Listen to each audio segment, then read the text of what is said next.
matin, Mariam parcourt 1 kilomètre avec ses enfants et son âne pour aller chercher l'eau à la source en bas du village.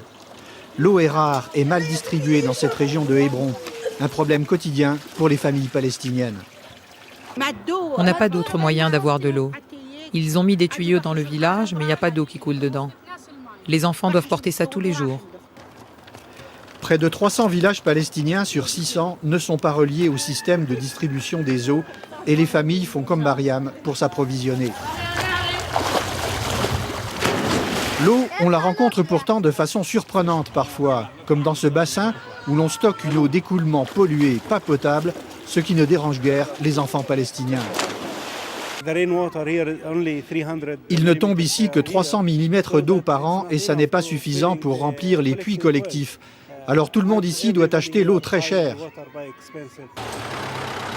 Le camion-citerne est la dernière solution des familles palestiniennes pour recevoir l'eau potable.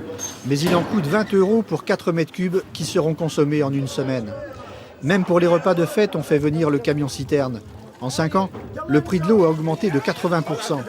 Or ici, les hommes, qui pour la plupart allaient travailler en Israël, ne peuvent plus traverser à cause des nouveaux contrôles de sécurité et l'argent manque. Face au village, l'implantation juive de Carmel est un défi pour les Palestiniens. Ici, pas de pénurie d'eau. Un réservoir stocke l'eau venant des collines de Cisjordanie.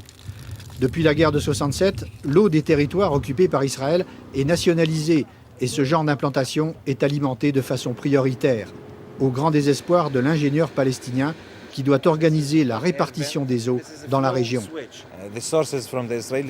Les Israéliens contrôlent totalement les sources de leur côté. Ils contrôlent à la fois la quantité et le lieu de distribution.